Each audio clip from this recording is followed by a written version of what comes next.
Greetings, campers, and welcome to our webinar on Social Media 301. I'm Scott Walker, Executive Director of the Canadian Artists Network, formerly CSAR. It's a pleasure to welcome artists from across the country today, and I would like to begin by acknowledging that we live, work, and create on the traditional territories of Indigenous peoples who have cared for this land, now called Canada, since time immemorial. We acknowledge this as part of our covenant with all Indigenous nations to share, respect, and protect the land in the spirit of peace and friendship, and to honor the future generations of all our nations. This is the latest edition in our Tell Us webinar series, the first year of our series. Earlier this year in social media, we covered beginner and intermediate concepts. Today, we're going to dial it up quite a bit as we talk about advanced concepts and the dreaded artificial intelligence. We know that questions will occur to you as you're listening to our expert today. Please put your questions in the Q&A box. Use the chat box just to chat or comment, but the Q&A box is for your questions, and please keep them as brief as possible. In order to prevent duplication, if you see a question that looks like something you wanted to ask as well, rather than entering it again, just upvote it. You click on something to upvote it, and that's Zoom talk about, yes, I'd like to know about that too. That way we'll be able to address as many questions as we possibly can in the time we have. Time to introduce our expert. Back in 2007, he believed that social media would change communications, marketing, reputation management, politics, journalism, democracy, personal relationships for the better. And he spent 10 years leading the national corporate communications practice at Canada's leading PR agency. Since 2008, he has created social media and digital strategies for organizations in the insurance, healthcare, oil and gas, financial, nuclear, packaged goods, and not-for-profit sectors. With a BA, MA, and MBA degrees from the University of Toronto, he teaches social media at Humber College Institute of Technology and Advanced Learning and speaks on social media trends and strategies at conferences and workshops. Welcome, Boyd Neal. Thank you, Scott. I just have a quick question before I begin, which is, will you identify to me questions that are being asked in the chat, or should I be monitoring the chat? No, I'll take care of that. Okay, so I assume I can just begin. Thank you very much for, I find it, in spite of the fact that for the last 3 years, of course, I've done nothing but Zoom presentations or Collaborate, which is Humber's platform, or Microsoft Teams, which is another platform for presentations. I still find it very odd to be talking to people who I don't see. Of course, the other downside is that if I do a good job, I don't hear any applause. So I'll have to assume that if there aren't any nasty comments and questions, that what I covered was okay. As Scott mentioned, we've done 2 sessions already. One, I gave them numbers similar to what university courses are like, 101, 201, and 301. Really, this is a unique session today because I will be providing you some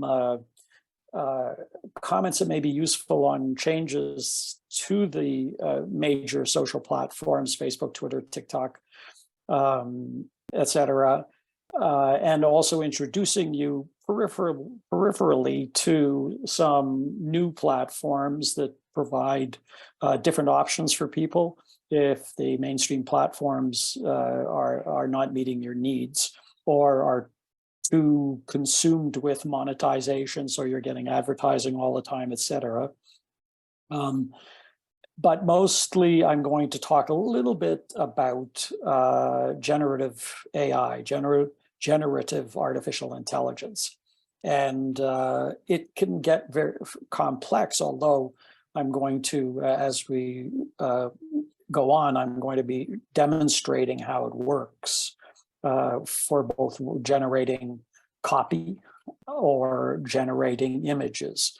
but I won't dive too deeply into the dangers or the benefits in the future of the technology. What's most interesting is, and I'm going to just, I'll repeat this later on, is that this is all relevant. Artificial intelligence, of course, is not new.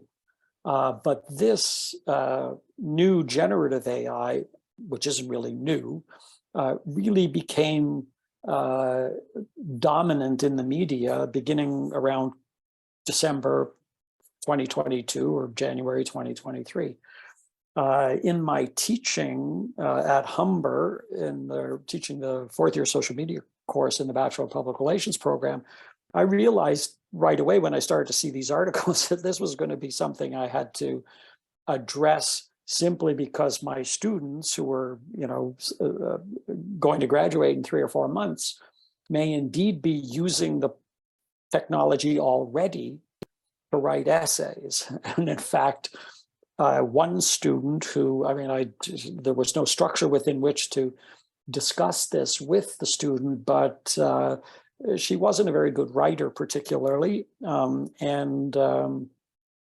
then she submitted an essay which was not perfect, but clearly evidenced a ability with words that she hadn't demonstrated in the past. Now, plagiarism, of course, is something that concerns schools. But what was clear is that this wasn't plagiarism in the sense that it was newly created content. It was just written in a form that was surprisingly clear and direct, and in a way that I had never seen her writing be over a couple of years. Now, I didn't confront her with this, it was too new, but it was evidence right away that that this technology is going to be used by people to do all kinds of things. Partially, it's useful to talk about it because, as Scott said in the introduction, it was 16 years ago when social media began to be recognized as something that we needed to be take into account in what we were thinking. In 2008, in the election in 2008, social media was something that was a game changer in that election.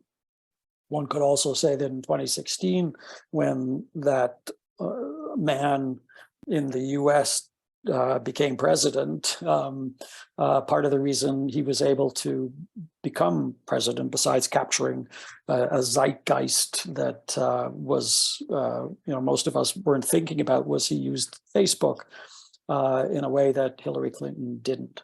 But my point is that in 2007, there were a lot of people saying, oh, where's this stuff going? Why is it important, et cetera? And, we need to be careful of it, and it's a waste of time. Twitter, what's this Twitter thing? Well, to some extent today, in 2023, there's a similar attitude to generative AI. It's like, why do we need it? It's serious, dangerous. How can we control students? Journalists are going to start to use it. So I want to say, by way of introduction, that we are at a similar pivotal point in understanding the use of technology in the way in which we live and work and create, in the way that we were 16 years ago. And I think it's as profound, although I'm not obviously a leading thinker in this space, but, and I'm old, I'm 73, but I can see right away that this stuff is something that we're going to have to take account of going forward. So by way of introduction, I'm going to leap into my presentation now. I hope there are questions. I like questions. I'm going to share my screen, and at a certain point, I'm going to move out of the screen and open up one of the generative AI platforms, ChatGPT, and just demonstrate how it's used. Fairly simple demonstration. And the same thing using Bing Image Creator for images. So I'll move in, but that is near the end of the presentation. So I'm going to share my screen now and then launch the PowerPoint, and we'll get started. Let me see here.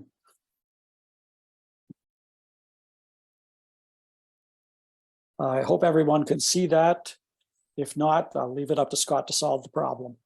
I've titled it Leaps and Bounds in the sense that there are dramatic changes underway in all of the major social media platforms. Sorry, I'm having trouble forwarding my screen here. Just a sec. There we go. So this is the agenda for today. I wanted to outline exactly what we're going to look at. I wanted to start with some considerations. Those of you who attended 101 and 201 will see that it's the notes, the slides are similar to the first two slides in those presentations, but it's just a reminder since it has been 6 months or so since we've talked.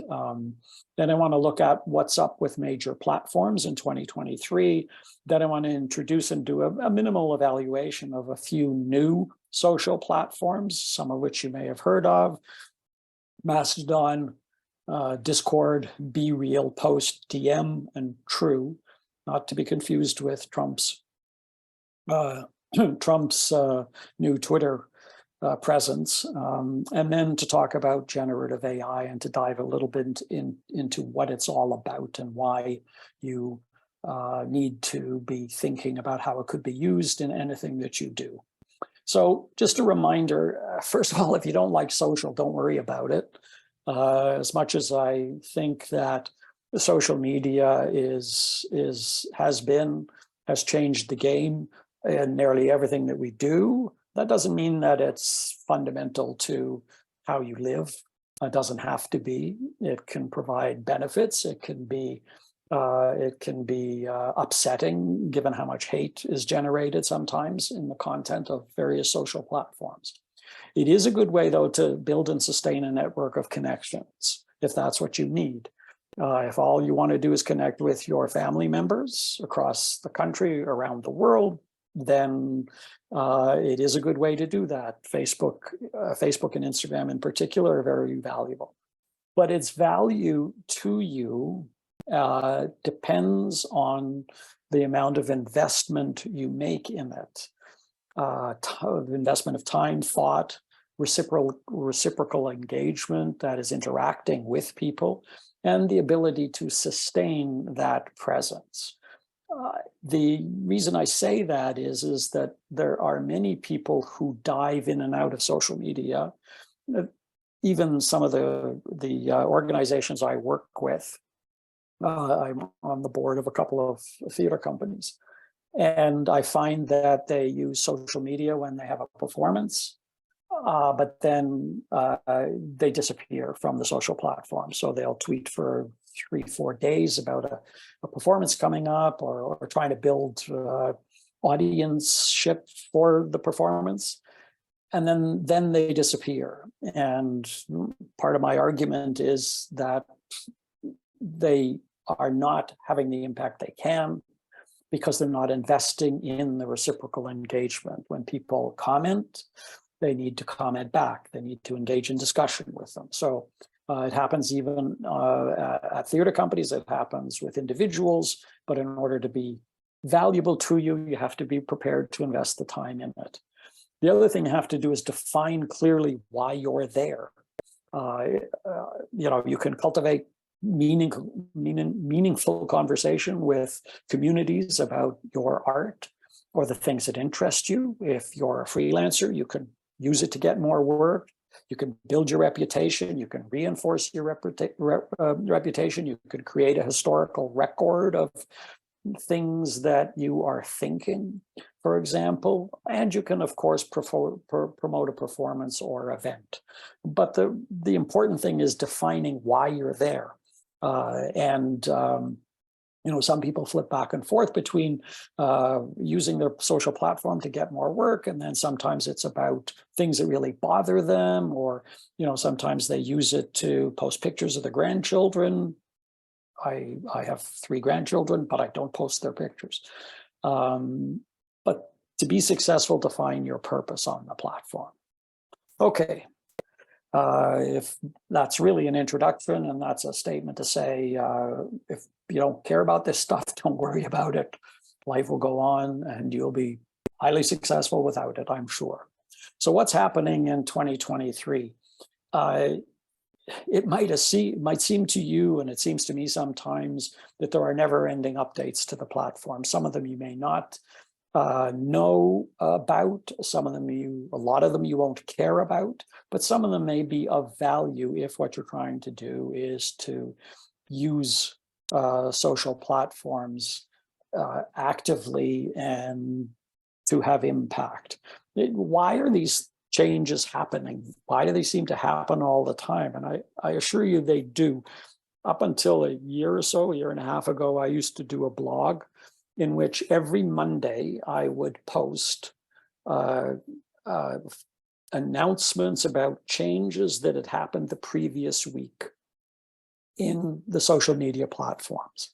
I did it for 2 years. For 2 years, every Monday, I was able to find some tweak or other that the platforms were doing to their functionality. When I say sometimes weekly, it was never a problem for me to write one of the posts with at least 2 or 3 more or less significant changes to the platforms. In fact, it felt, as Shakespeare says in one of his sonnets, vast sin-concealing chaos, nurse of blame. That's what it felt like being immersed in all of this.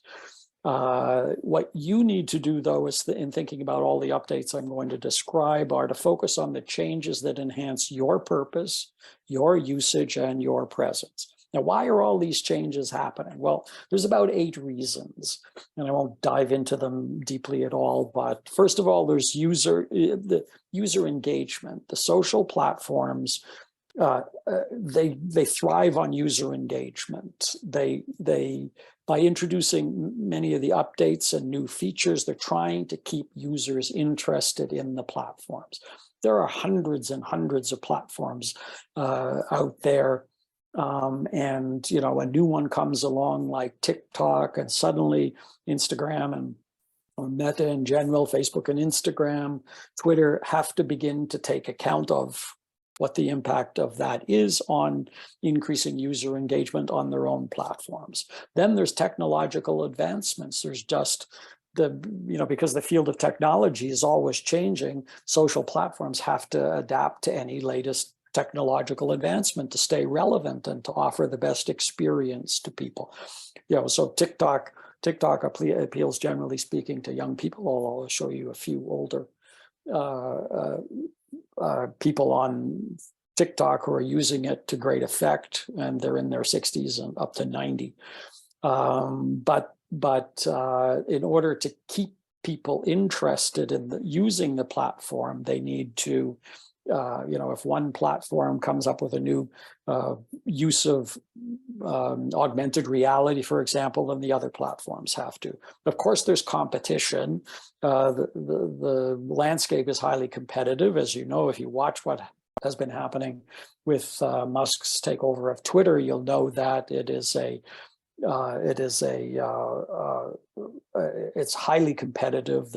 The battle between Instagram and Twitter, or TikTok and Instagram and Twitter, over getting people to be creative on their platforms is evident to anybody. The key one, of course, is monetization. Social platforms have to generate revenue. At least most of them do, and the big ones do.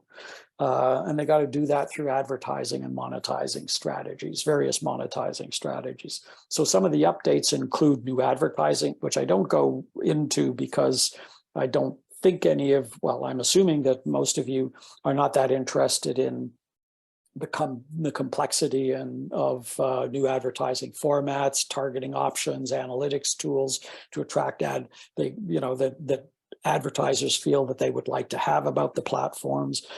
So these updates, they can deliver.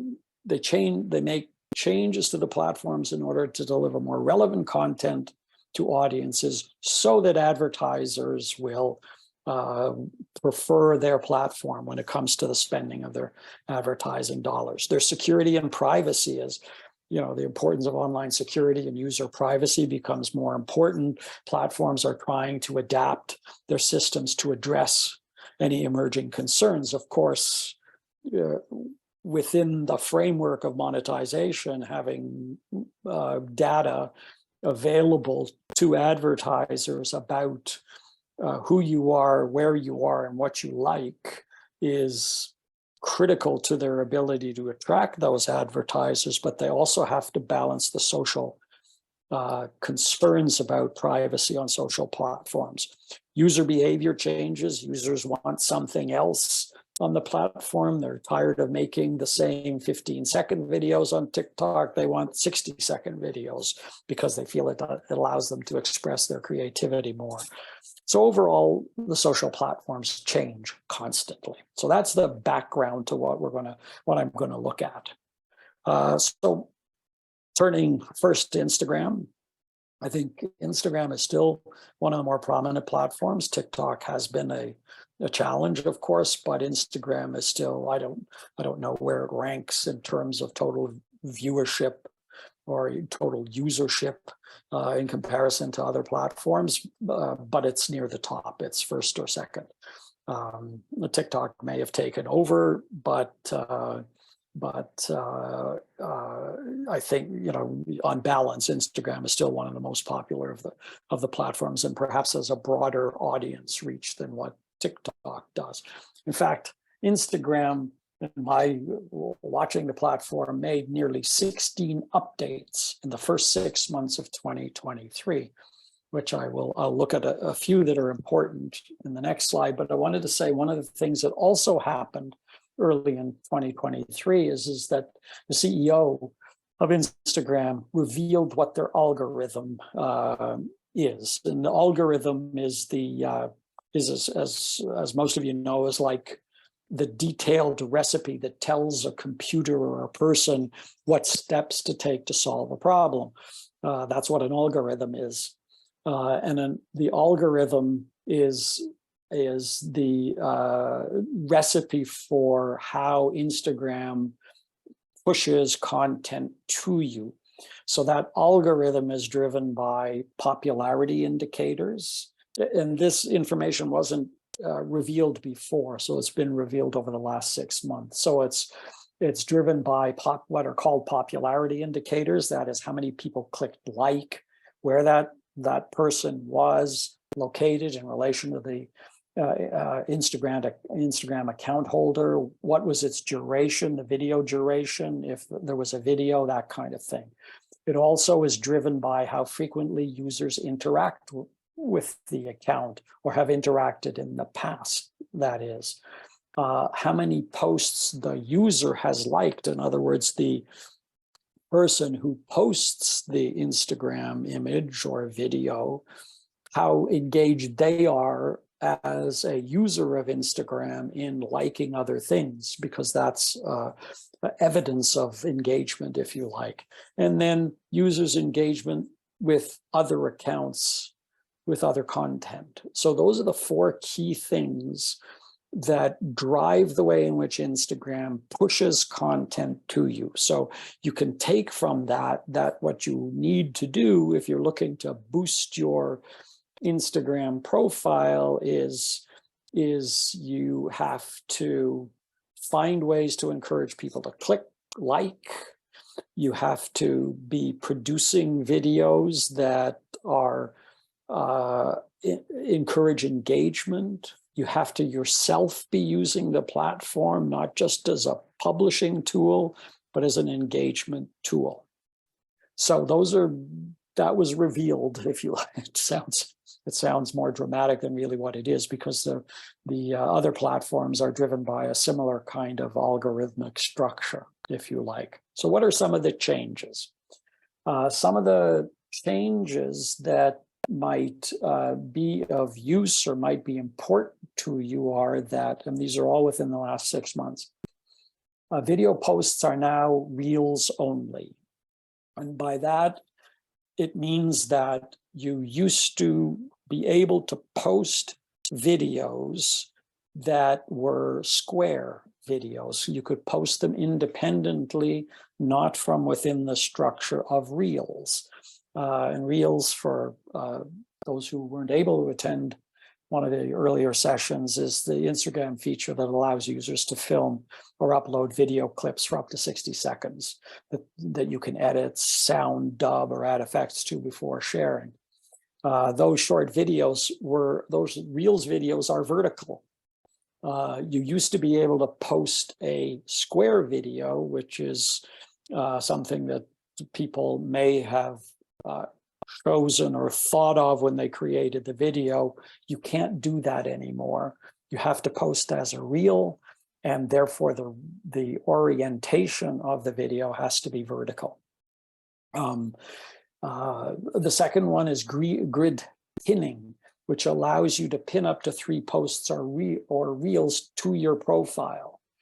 And it's a way of now making older content be still alive on your platform because of the chronological structure of Instagram.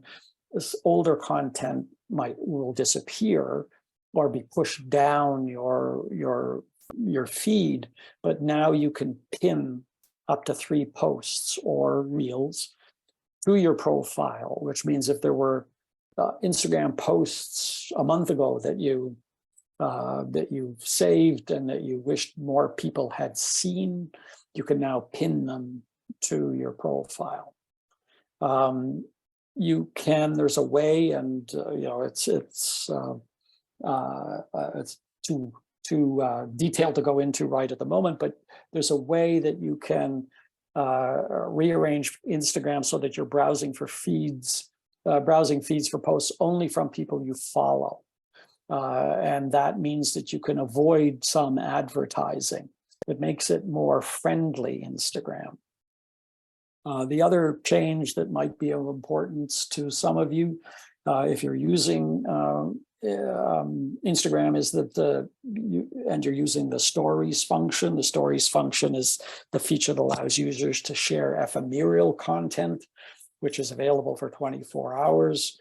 You can now upload 60-second stories without 15-second cuts. That is, you used to only be able to post 15-second stories.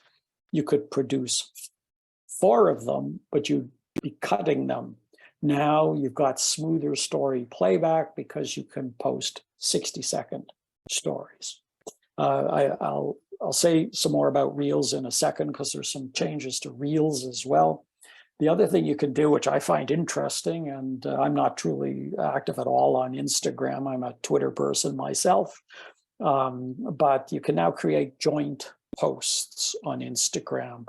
You can jointly tag people, and you can invite people to collaborate on a post with you, which strikes me as being something that might be fun to use with somebody that you don't necessarily know, but you're friends on, or know in person, but are friends on Instagram. There's similarities in your views of art or theater or music, and you might want to invite them to collaborate with you on a post. For creators, and creators are people who Instagram accepts as being content producers that people want to see, want to engage with. They used to be called influencers. Now they're called creators, because influencers implies that they have some impact on what you think and believe, whereas a creator is somebody who creates content for their own, out of their own interest, and isn't looking to try and influence you to buy something. So creator, you have to have a creator account, but if you do and you've got 10,000 followers, there's a whole bunch of changes that they've made to make it more enticing for you to remain a creator on Instagram. And then there are, you have an ability now to hide likes. And the significance of that is that if you're anticipating having more likes than you actually get, and you feel that that will threaten your profile or your reputation, if you're using Instagram for an artistic purpose, a business purpose, a promotional purpose, then you're allowed to now hide likes. That means that nobody can see that you only had one like on a post that you thought for sure was going to change the world.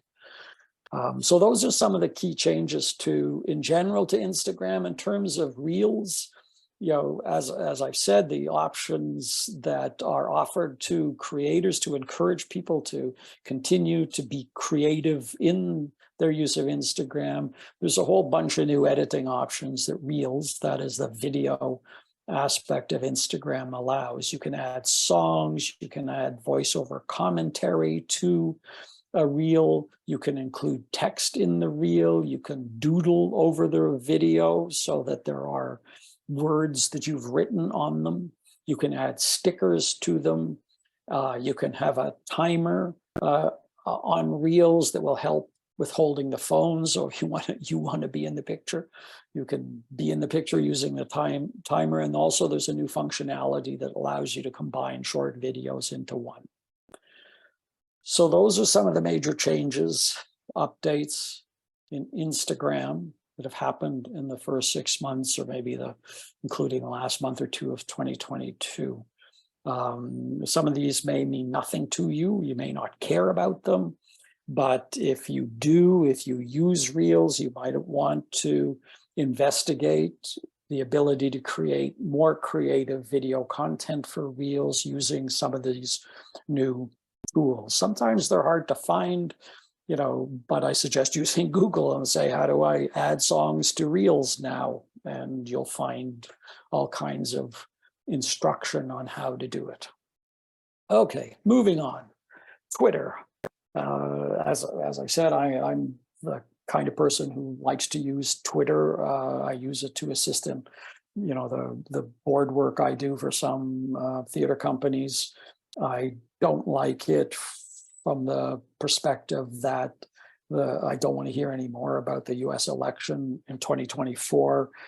I haven't wanted to watch any election since 2015 for 8 years because of the personalities involved. So Twitter is more disappointing these days, as well as there is a lot of hate that happens on Twitter.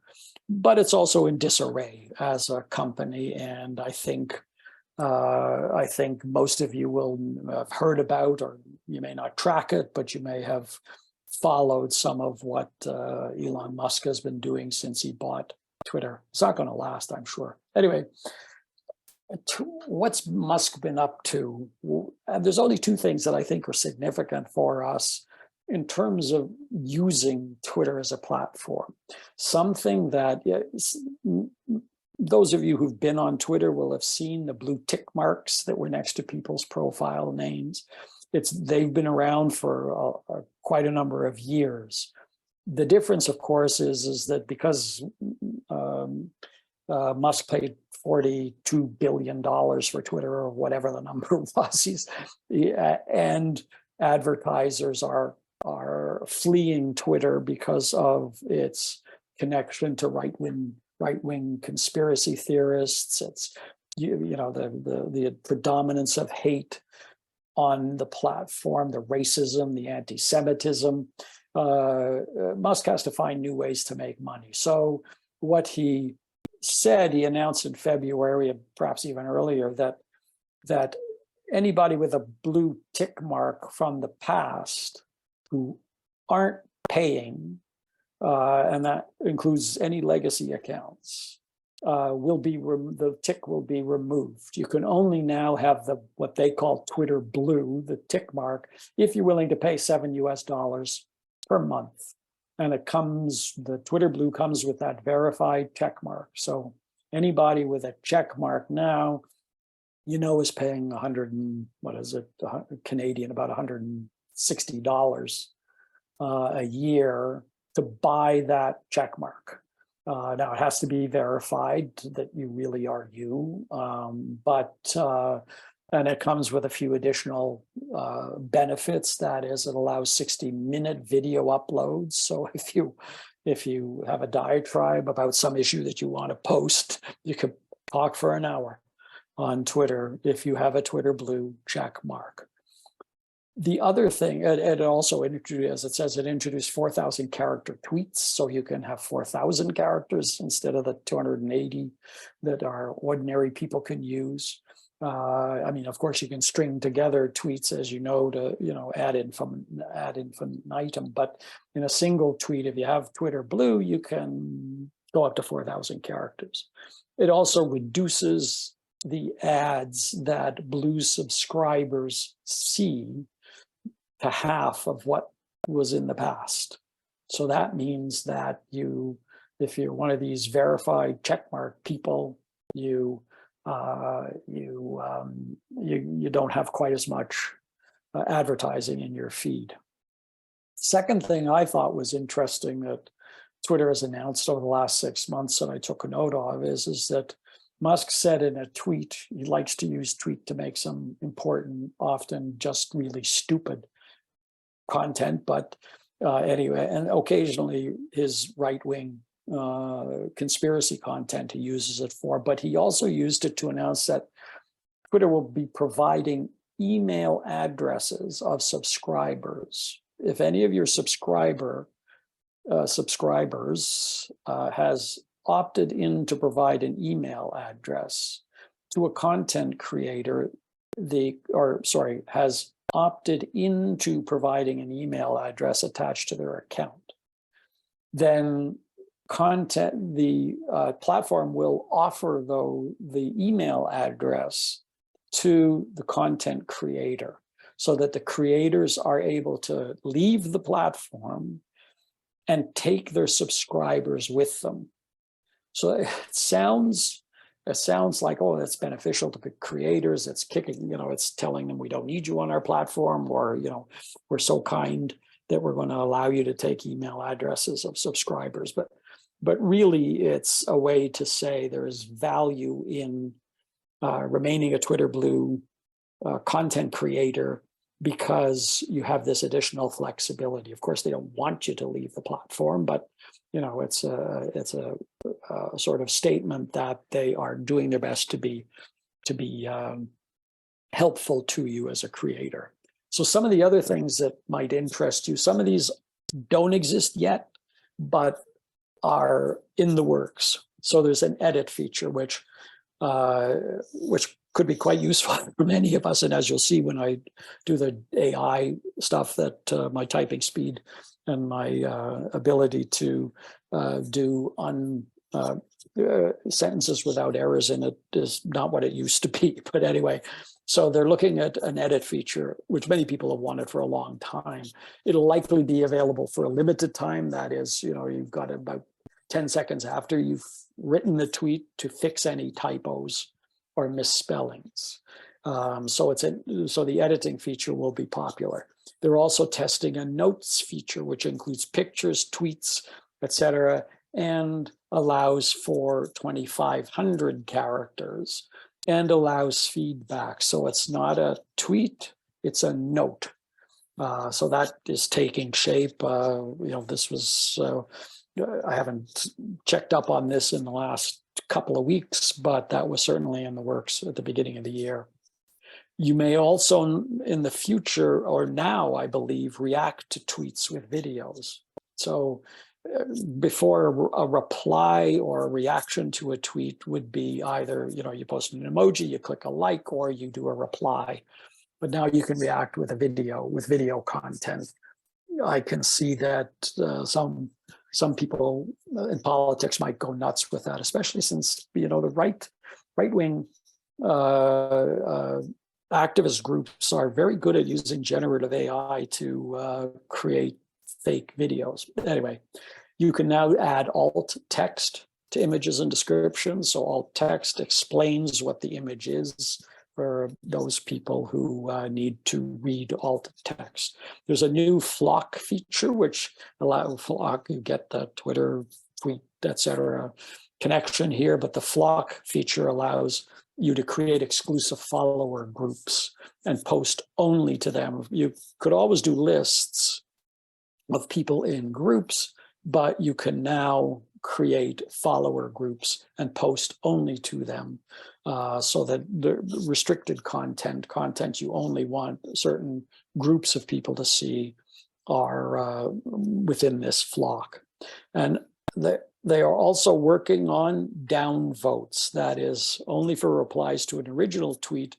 So you downvote your interest in a specific tweet, so that you avoid as a user getting irrelevant reply content, Twitter content on a regular basis. So those are some of the changes that are either in the works or have been implemented to attempt to make Twitter a useful engagement tool and something that you can use to express your point of view, or to reveal your art, to build connections in a more professional, if you like, or more manageable way. So now TikTok. TikTok is something that is a platform that's been around for a few years, but it only within the last 2 years, 3 years, I guess, became 3 years, I suppose, began to be something that dominated people, the attention of people who use social media. It's still wildly popular. And in fact, older creators are joining. According to a New York Times article from a couple of weeks ago, there are some, as they put it, popping in popularity, older creators. These are just samples of older people who are active on TikTok and in fact have follower numbers between about 200,000 and 1 million followers. So I can't remember from when I saw them which one of these is up to 1 million followers, but they are people who are in there up to 90. I believe the grandfather that's their granddad Joe is 90. And he's an active Twitter user and has somewhere between, or TikTok user and has somewhere between 200,000 and 1 million followers. So we can no longer dismiss TikTok and TikTok creators as being teens between 17 and 19. They are the breadth of people using TikTok for a range of purposes is exploding, basically. And no longer can we think that, you think of yourself as me at 73. I tell you, I'm not going on TikTok, but I would find myself in some good company if I did decide to use the platform. So don't just reject it now because you think it's targeted primarily at teens. It's not. So some of the changes that TikTok have made is that you can now add thumbnails to your video. So you can find parts of videos and by using the thumbnail function. You can now have access to movies and TV shows that you can tag. And you're directed into an in-app IMDb page and save favorite tabs. And so if your friends or or people that you're following have suggested movies that you'd like to see, you can tag those movies and TV shows, and then click on the app that's within TikTok to the IMDb page in there. And so it's a way to save your favorite types of movies. You can learn why videos appear on For You page. There are two columns, if you like, in TikTok. One is For You and one is Following. And you can see why it is that certain videos are appearing in your stream. One of the things with using TikTok, and I do use it sometimes, is that you go to the For You and you're being sent content or connected to content that is about wild animals, lions attacking safari trucks or whatever. And I'm scratching my head. Why is it that I'm being sent videos for me supposedly that are of lions jumping onto safari trucks? Or I've perhaps because I've searched about mixed martial arts or training, or I've now get all kinds of For You videos of street fights, for example. So you can now find out, you can discover why it is that you're being sent these things. One of the more interesting ones is that you can set up TikTok now to give you a sleep reminder, because many people lie in bed at night and they click through TikTok and they get absorbed in the content that they're being pushed or that they follow, and forget to turn the lights out. And you can now add a sleep reminder within TikTok so that you know when to go to sleep, and that you can mute your notifications during sleep. There's a keyword insight tool that allows you to discover top performing keywords and phrases in TikTok ads if you're using it to advertise. And if you're considered a creator, if you have a creator account on TikTok, you are being encouraged now to create longer videos instead of the short ones that we're all used to. So those are TikTok changes. I'm going to go to Facebook because I really do want to get into the generative AI stuff, because I suspect that many people are interested in that. Facebook is trying really hard to keep up with Instagram. It owns Instagram, but it's trying to keep up with the extent to which Instagram attracts users or TikTok attracts users. It wants to use the opportunity currently to challenge Twitter, knowing that Twitter is in a period of instability. So some of the changes are to take on Twitter more directly. But some of the things that are in general trends with respect to the thinking at Facebook about the platform they're increasingly focused on privacy and security. And if you remember from my comments at the beginning, user concern about privacy and security is growing. And Facebook in particular has been under attack. It's a target. It's a very big target, obviously, for government regulation or legal suits around issues of privacy. So it has that concern. It's thinking more about a greater emphasis on groups and communities, which hasn't, while you could always create groups and communities on Facebook, it's probably going to be investing more into creating better functionality for the groups. Of course, e-commerce and online shopping are growing.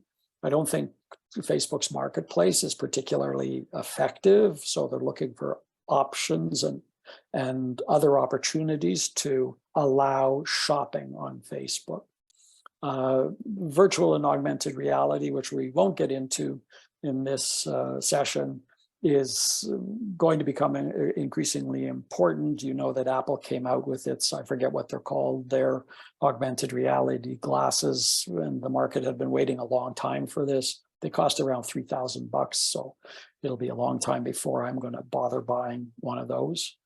And as should be evident from all of the changes that the other platforms are making, there's continued growth in video content. Video is by far the most common way in which content creators are using the various platforms, even those that weren't originally set up like Twitter to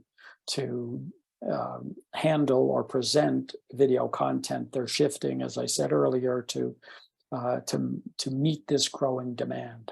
So what are some of the things that Facebook's doing? Facebook is working on a text-based social network app designed to compete with Twitter and Mastodon. Talk about Mastodon quickly, shortly. But I think that Facebook sees that, as I said, Twitter is in a state of chaos. And now might be a good time for Facebook to develop a similar text-based social network app. Facebook has launched a blue check mark. If you harken back to my comments about Twitter's blue check mark, well, Facebook has launched a blue check mark. They're testing it. It's got a verification badge, which helps, by the way, in protecting against impersonators on Facebook. But it's only launched in Australia and New Zealand. And if it attracts the kind of user use that Facebook expects, you can expect to see it expand around the world. Augmented reality ads they're working on. Facebook Shops, as I mentioned, increasing the options for online stores on Facebook. So if you're interested in selling any product, creative product that you create, Facebook is going to make it easier for you to increase sales opportunities.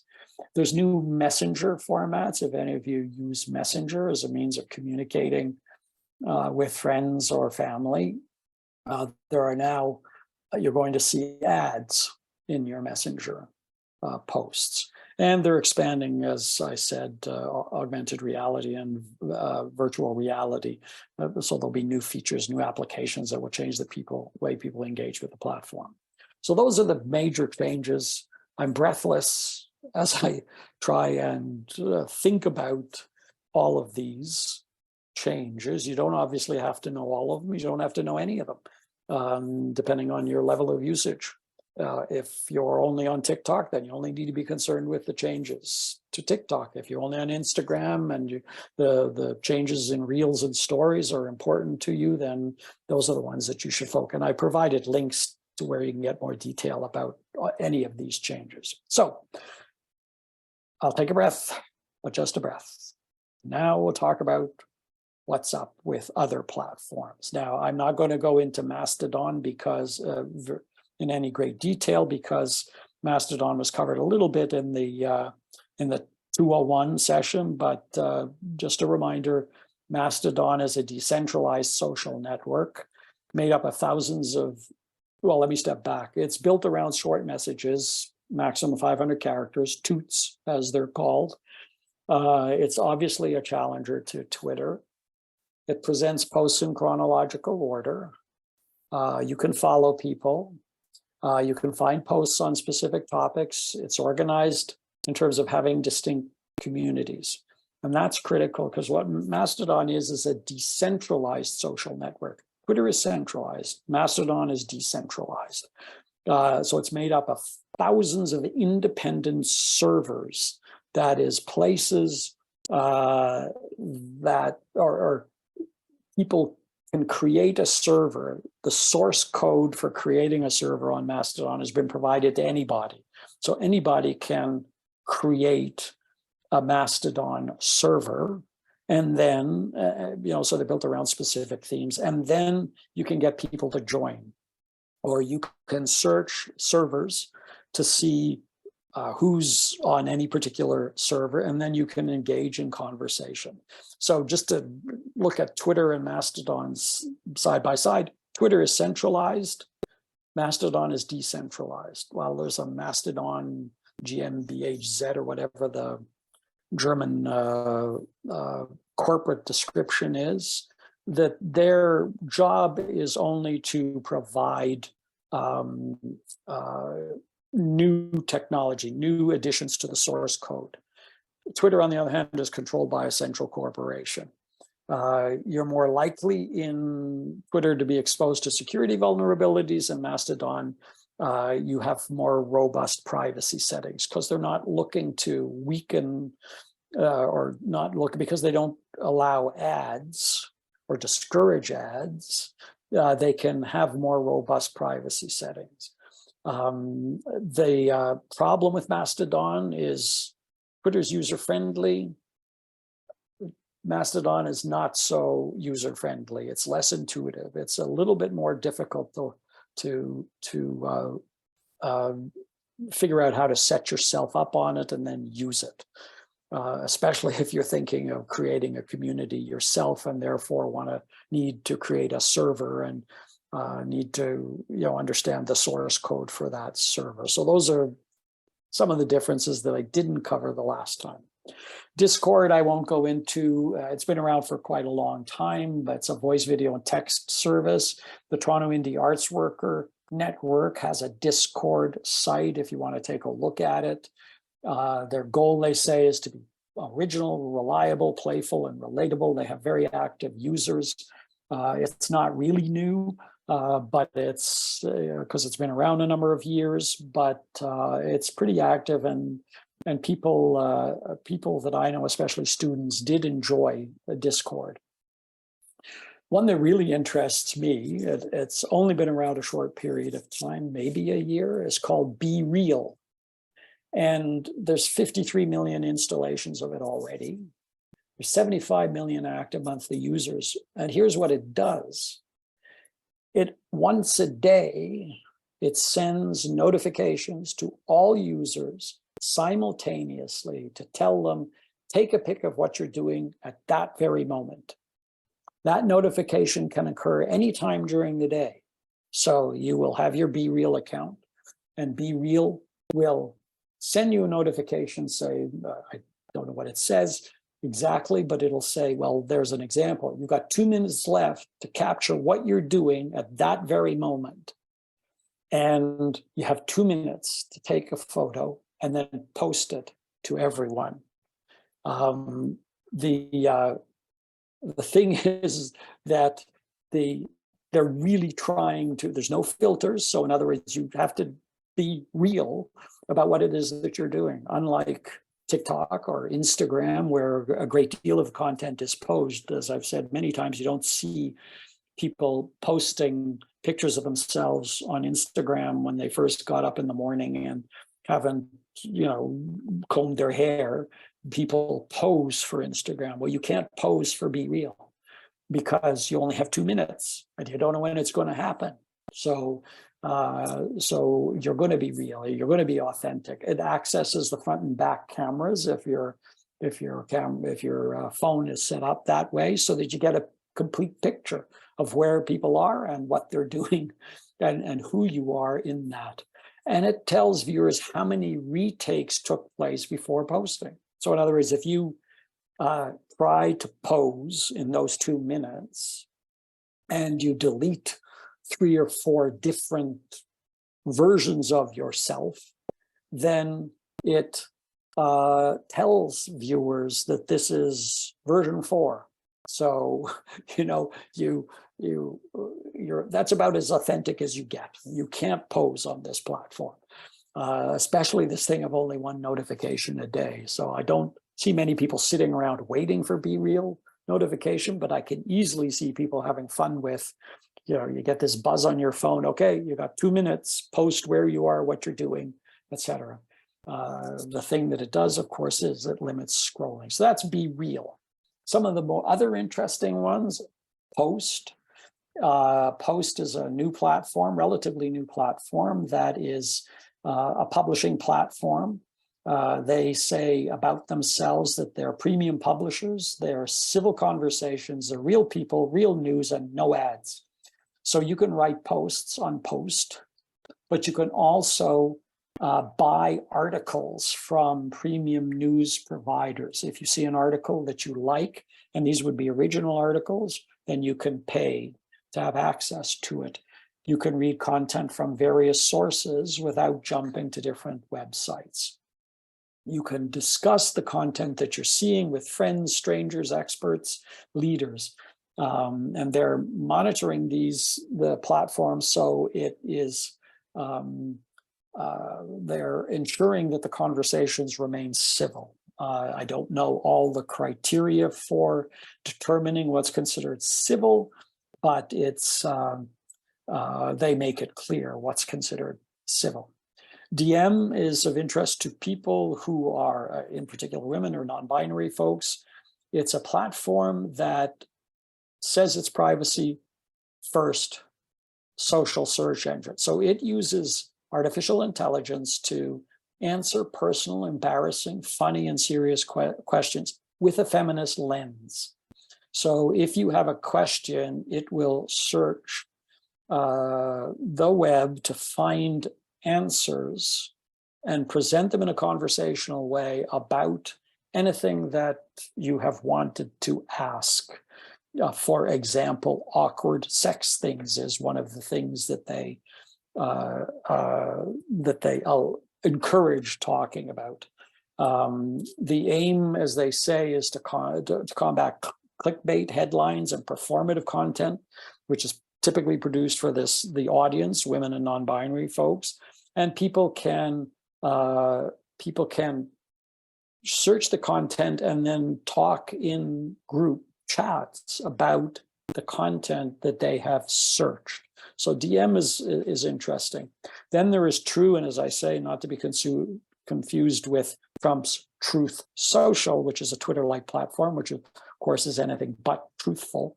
Nevertheless, True is, they say, for real sharing from real friends in a safe and happy place. It only allows original content, not corporate content. It allows for private messaging within the app. And it's an attempt to create a place where people can actually share what they're doing safely, using images, any type of storytelling tool. So that's True.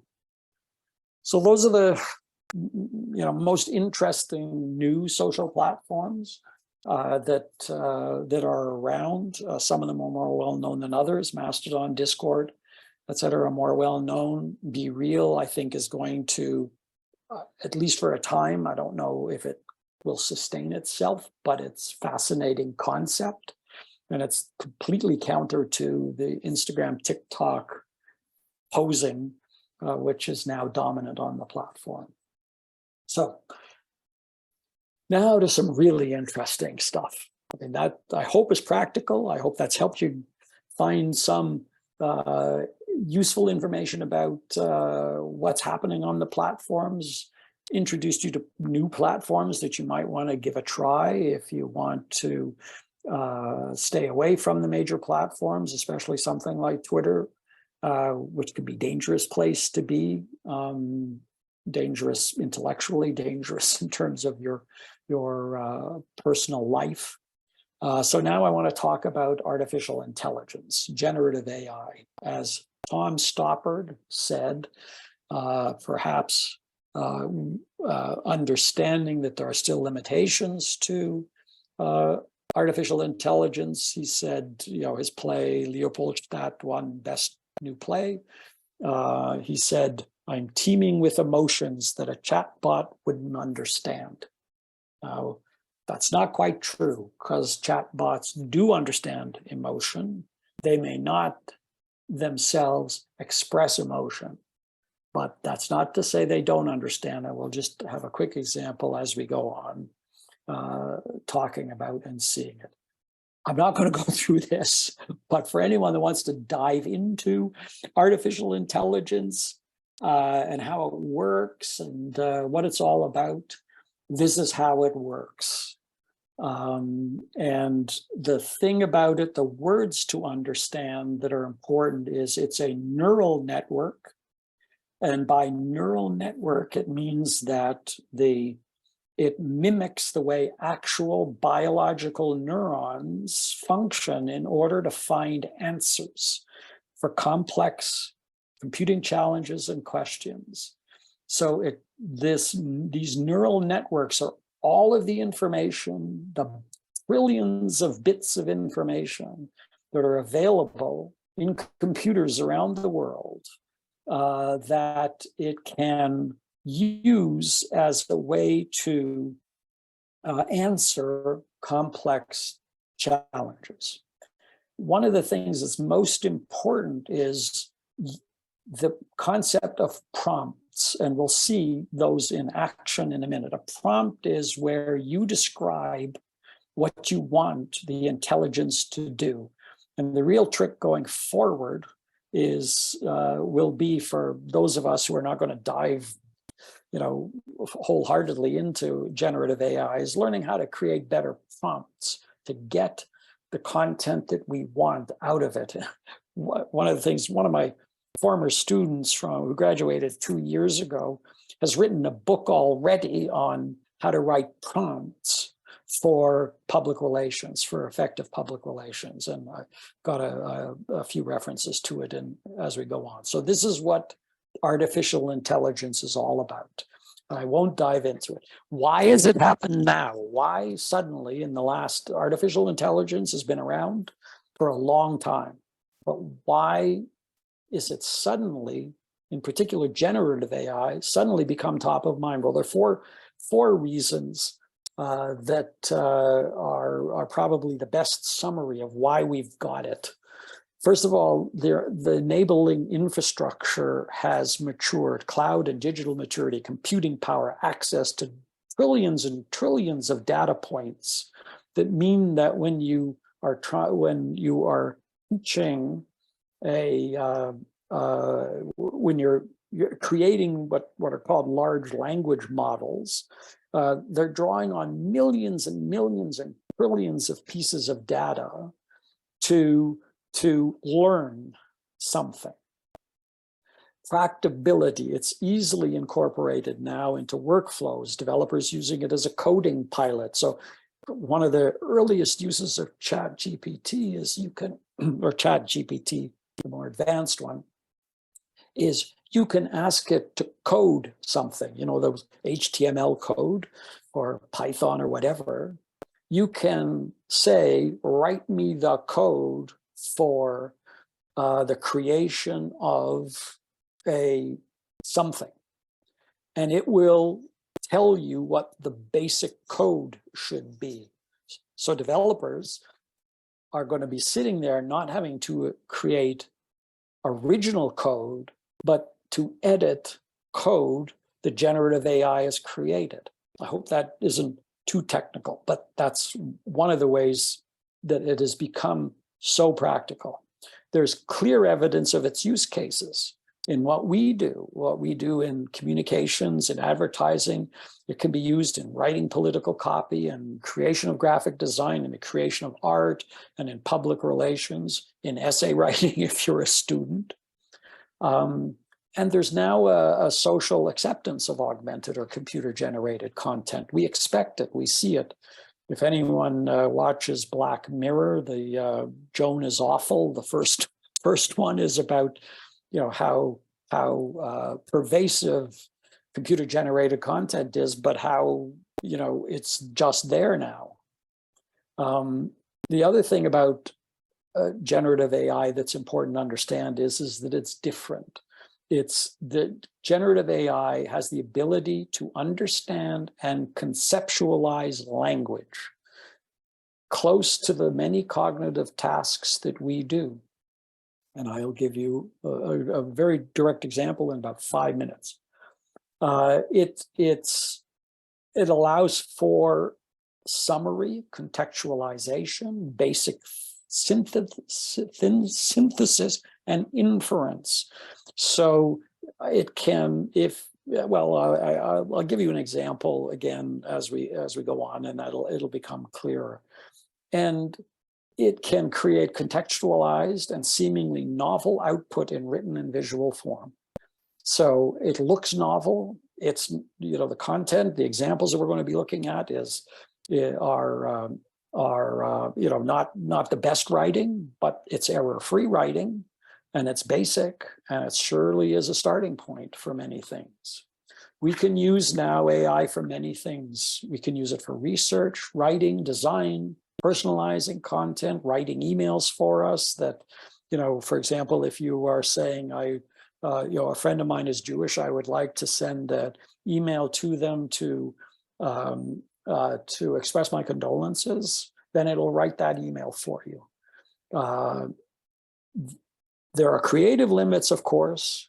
It can't communicate tone and emotion in the way that a human might. It sometimes is inaccurate. and it isn't necessarily as complex as it could be. So what are some of the top ones? ChatGPT, which you probably heard of, GPT-4. The difference between the two is ChatGPT can only draw on information that existed prior to 2021. It can't draw on, it hasn't been taught to draw on, and had no access to current information. So you couldn't ask ChatGPT, will Austin Matthews re-sign with the Leafs in this summer? Because it won't have access to data in order to figure that out. GPT-4 does. Claude is another one. Bard, which is from Google. Google has an AI, generative AI platform, but it isn't available in Canada yet. The image ones, DALL-E 2, which is created by the same people who created ChatGPT, Bing Image Creator, Dream, Midjourney, and Generative Fill from Photoshop are all generative AI platforms. We'll see Bing Image Creator in a second. And then even videos can be, and this is where most people are concerned because they'll become steadily more lifelike. But these are 5 platforms that you can, some are paid, some aren't, that you can use to create professional videos. Things like turning text into speeches with AI generated images, all of it very exciting if you're a content creator. So the most important thing is going to be, how do you make the technology work for? Oh, by the way, I didn't run through it, but the ChatGPT is very popular with students because it doesn't cost anything. GPT-4 costs 3 cents per 1,000 tokens. You buy tokens to use it. Alpha Code, which was one of the ones on the list, it's free as well. The costs, when you look at them, though, are minimal. I mean, any student, for example, any one of us could easily, join one of these generative AI sites, beyond the basic one of ChatGPT and Bing Image Creator, and not spend a whole lot of money. So some of the word prompts, I've said what prompts are. Prompts are the words that you use in order to tell the artificial intelligence what to do. So this is from Spencer Tropea's book, Public Relations. He's my former student. Things like, as a senior artist, help me identify relevant industry events or communities where I can engage with like-minded professionals, or assist me in using digital tools for information aggregation and organization. Suggest ways to establish a positive online presence through content sharing and engagement. So what I'm going to do now is just quickly, I'm going to go into ChatGPT so you can see what it looks like. And I'm going to put in these, I think in the interest of time, I'll just do one of these prompts, which I wrote, took 5 minutes, 2 minutes to create these prompts. And you'll see how ChatGPT works. I hope it's of interest to you. Here we go. Forgive my typing, by the way, when I type in the prompt, because I will make mistakes. But so this is ChatGPT. You can access it. You just have to sign up for an account. All they want is an email address and a password.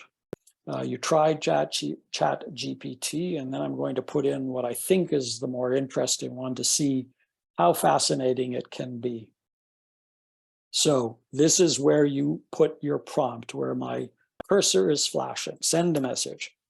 So can you write me 10 lines of poetry about loneliness of old men in the style of Hugo Williams, who's a British poet. I'll say British poet, in the style of British poet Hugo Williams. Okay, and then you click go and you watch. And here's what you've got. In Twilight's Embrace, it's more than 10 lines. It makes mistakes. But here's 10 lines that it considers in the, that took, what, 10 seconds? In Twilight's Embrace, old men stand alone, their souls adrift like ships lost at sea's end. Though through empty halls, their whispered voices moan, echoes of longing, longing for a friend. Each crease on their faces, a tale untold, etched by time's cruel hand. Marked with regret, silent tears trace the paths of stories old. As solitude's weight, their hearts have met. I don't know what you think of it. It's way better than any poem I could write. But if you don't like it, you regenerate a response. And you see what it does this time. So it ends it differently. But in the crevices of their quiet nights, a whispered hope, a spark of life's delight. For within loneliness, new strength ignites, and old men find solace in their resolute fight. I didn't like that as much as the first one, so I click worse, and it saves me the second one. So that's what generative AI is. Let me try one more. Suggest, and then we'll do the image one.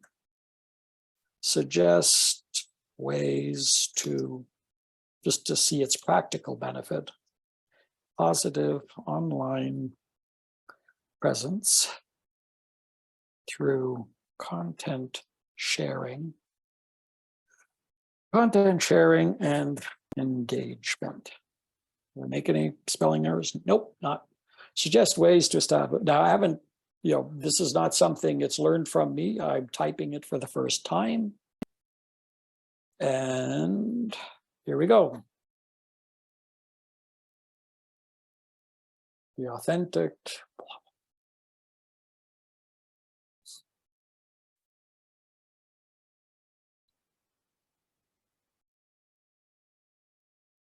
So in 4 seconds, 5 seconds, it came up with 10 ways, 10 strategies, if you like, for creating a positive online presence.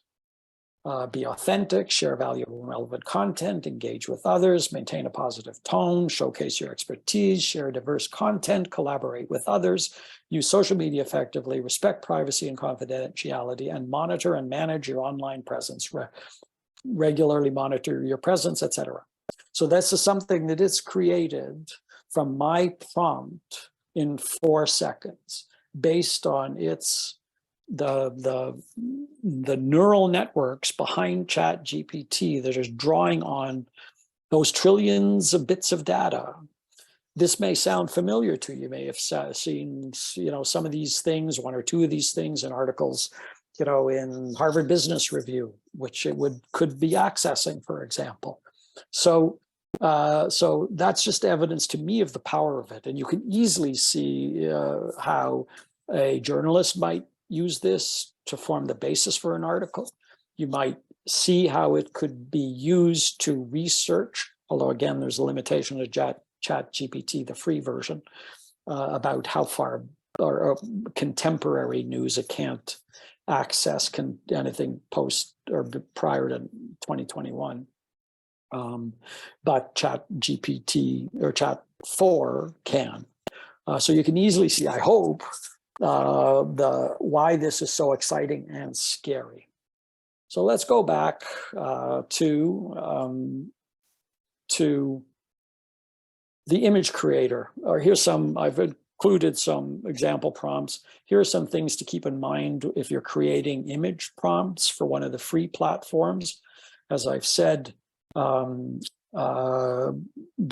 Image Creator is free. Here's what I want to do with Bing Image Creator. Here's just an example of what it can do.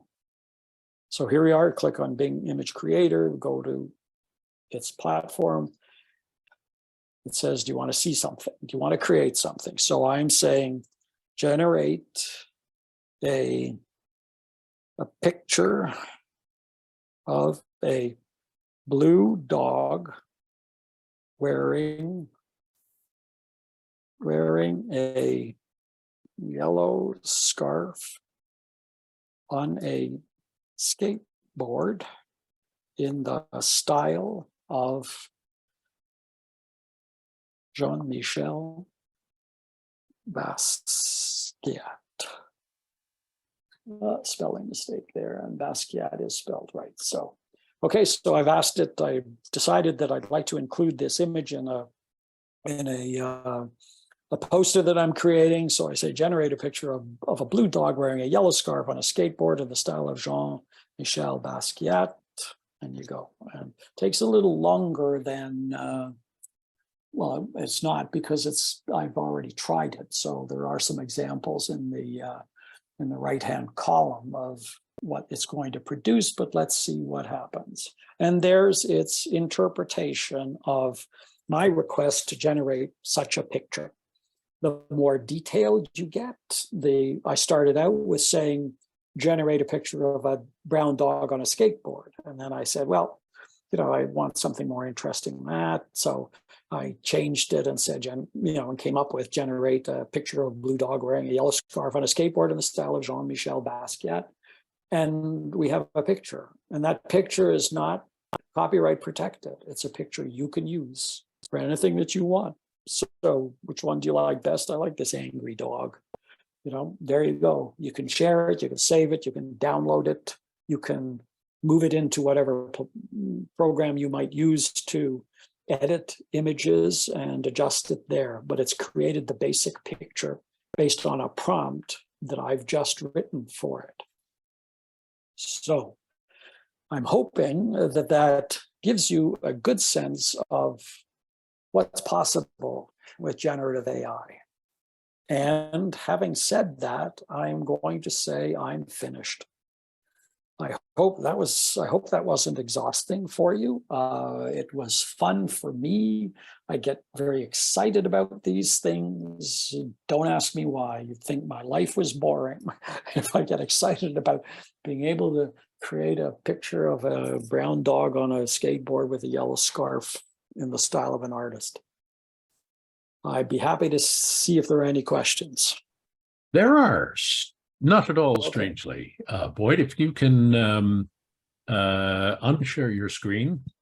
We can Yes, I can do that. get to the questions. We have a few of them. Okay. Oh, one person wants to know what's going on with YouTube. Any changes there? I didn't review YouTube, so I can't really comment on it. I thought I would focus on the more common platforms for ordinary usage. So no, I don't know. I would know if I hadn't stopped writing my blog a year ago, but I haven't been following YouTube at all, and I apologize for that. Maybe that's another session. I can dive into YouTube. Social Media 401, I hear it coming. 401. Can someone or anyone restrict access to data and thereby limit the AI response? Can anyone restrict access to the data? Yeah.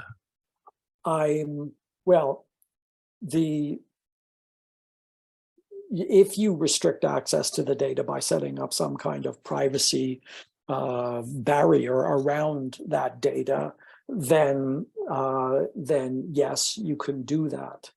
But what we're talking about here is trillions of data points that have been collected, that are accessible now by these by the AI platforms. So you're restricting the data is it may be ineffectual, is all I'm saying, because there are many possible data sources for anything. So you may restrict your personal data, but there may be historical personal data that you didn't restrict, and so I would imagine it would be very difficult to do, I guess, is the most simple response. You're still sharing your screen, by the way. Oh, sorry. Am I? Yeah, stop share. I'm sorry. There we go. There we Okay. are. I'm sorry. That's all right. Oh, here's a question from a lawyer. So this is, No, my no, who wife's a happens to lawyer. be a I'm member allowed of to our grow. board. Happens to be a member Okay. of the Canadian Artists Network board. Dan Lyon wants to know, using the example of your poem, does ChatGPT own copyright, or do you own copyright since you issued the prompt? Could a poetry journal expect you to credit ChatGPT? That's an interesting question. I don't know the answer to it, but I know that it's not copyright protected content from what I've seen. So I can't see how, well, I haven't seen any indication that Chat GPT cares, since it makes sharing of the content so easy. And same with Bing Image Creator. You simply click the button that says share, and there's no provisions when you do that that say you're sharing on condition that, so if you go, for example, to an image platform like Pixabay, where you can get access to millions and millions of pieces of data, images rather, millions of images that have been created by people, they specifically say that that these are uncopyrighted, but they ask you to give credit to. I have found none of that on any of the generative AI platforms I've been using, and I haven't seen any discussion of that in major publications. So that's probably unsatisfactory, but I'm saying the very fact that you can share without any request on ChatGPT's part to identify the source implies to me that it's, you don't have to say that poem is created by ChatGPT. Now, with my students, one of the things that I thought of doing was creating policies for students on the use of ChatGPT, because there's no point in telling them not to use it, because there are some apps, platforms that will attempt to determine whether or not something's been created by ChatGPT, almost like plagiarism sites that search for plagiarism. But one of the things I think I would do with students is to say, here's my policy. If you've used ChatGPT as a source for the creation of an essay, you have to identify that you've used it as a source, and not penalize them for the fact that they've used it as a source, but rather have them warn me that it has been created. Yes, there are AI detectors, as somebody said, but how successful they are, I don't know. Here's another potentially legal question that you may or may not be able to answer, Boyd, but there seems to be a gray area, I think that's an understatement, about ownership, copyright, reproduction rights. When the results are used as commercial arts productions, such as writing, art, design, music, etc., are there regulations on such aspects? Yeah, I don't think there are currently regulations. There are, but certainly the discussion of what regulations should be put in place for AI generated content in music, etc., is underway. I mean, I've seen there are generative AI music platforms, and I've seen examples of, or heard examples of, somebody saying, quite simply, create a Beatles. In fact, the Beatles was one of them. Create a new song for the Beatles that is consistent with their earliest works, that could in fact be considered the first true Beatles song. And one was generated. So the question is, who owns that? The computer, the trillions of data it used. You can't copyright those trillions of data. The style has been copied by many artists. The Beatles style, if you like. Do the Beatles own it? I think these are ideas that are being debated right now because of the significance of it. Yeah, exactly.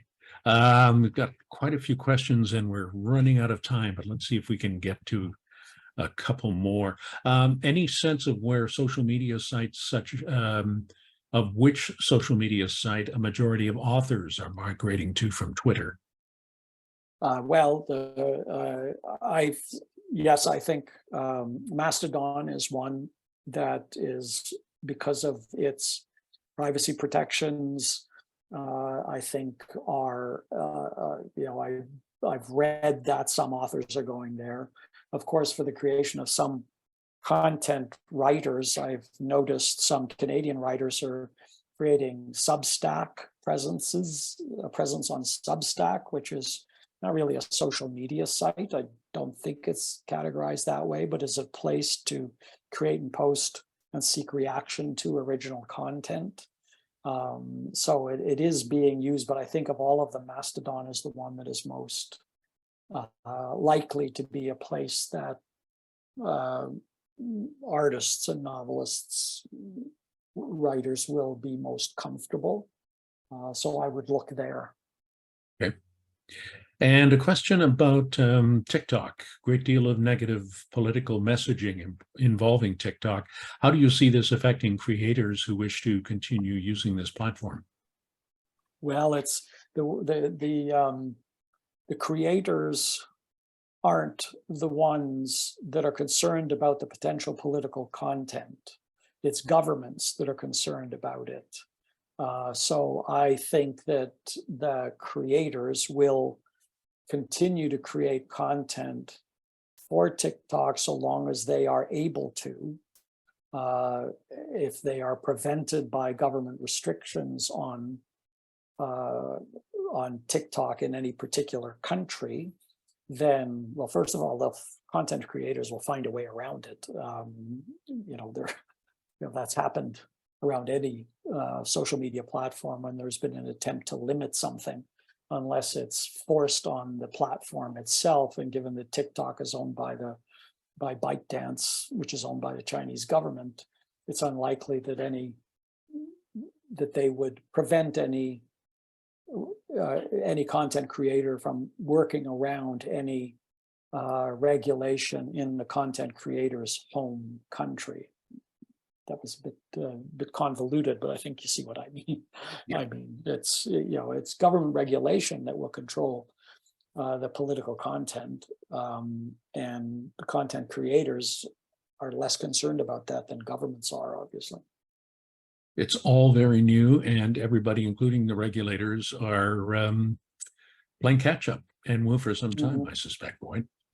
Yeah, and it's not even catch up. It's new. It's so new. I mean, I just keep repeating that it burst on the scene in November of 2022. We're talking less than a year from when it started to, or when it burst into public consciousness, including political consciousness. And I don't blame governments for not having in place regulation for this, because it's extremely complex, as I'm sure the lawyers, on the call will know. And even my response to some of the questions evidence that it's pretty complex. How we're going to, if we need to control this, if we should, a lot of ethical and legal issues here. Exactly.